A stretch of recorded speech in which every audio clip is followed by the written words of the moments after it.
on voulait savoir, est-ce que tu pourrais nous expliquer ton parcours jusqu'ici?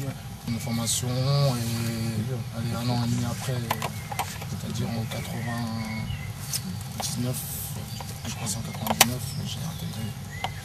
j'ai intégré le groupe professionnel. J'ai passé 4 saisons avec le Havre, ma ville natale. Et ensuite, après le Havre, j'ai signé 3 ans au FC Sochaux. Ensuite, je me suis exilé en Angleterre dans un club de Charlton où ça s'est pas passé comme je le voulais. Et ensuite, là, c'est la 2e saison à Bordeaux. Okay, on peut dire que c'est un retour gagnant à Bordeaux. Ouais, on peut dire ça comme ça. C'est vrai que c'était pas évident parce que en Angleterre, en plus, mon club était descendu. L'entraîneur commençait à faire des chichis parce qu'il voulait absolument me conserver. Il commençait à vouloir mal parler sur moi. Vous savez, les Anglais sont un peu spéciaux. J'ai eu la chance de tomber sur un entraîneur qui connaissait un peu mes performances. Et on va dire que ouais, c'est un retour gagnant. Okay. Et on voudrait savoir quelle qualité faut-il avoir pour devenir un bon joueur et quels conseils tu pourrais donner à celui qui pourrait suivre cette voie un peu banale?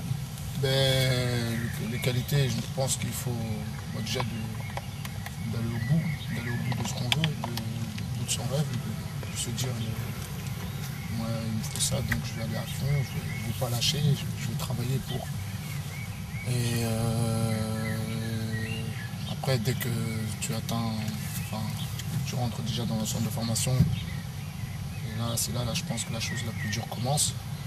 Et dès que tu es là, il faut se donner à fond aux entraînements, tout ça, pour pouvoir atteindre ton objectif qui est d'être professionnel. Okay.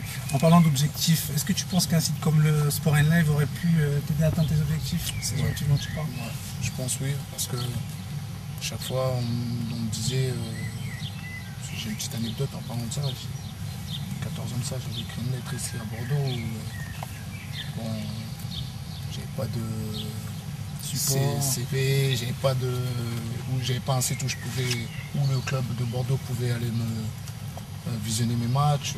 En plus j'étais au Havre, donc c'était loin. C'est vrai que si à l'époque il y avait ce site-là, je pense que déjà ça aurait été plus facile pour moi et pour eux aussi. Peut-être j'aurais intégré le centre de formation de Bordeaux plutôt tôt. Ok. Et je vais te poser une autre question. Quand on est jeune, c'est dur de quitter sa famille. Ils ne peuvent pas voir comment tu évolues. Est-ce que tu penses qu'un site comme le nôtre, ça sera un plus pour voir vraiment l'avancement de ta carrière, oui. tes matchs, souvent en amateur Je pense que c'est vraiment un plus parce que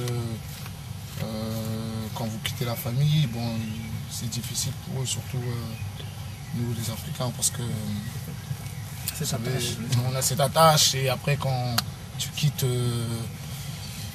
on va dire la famille, tes parents ils ne savent pas comment ça se passe dans le foot, parce qu'ils ne peuvent pas tout le temps venir, parce qu'en général tu n'es pas fils unique, et donc ils doivent s'occuper de tout le monde. Et le fait d'avoir ce site-là, ils peuvent tous les week-ends, je pense, regarder les performances de leur fils et voir leur évolution.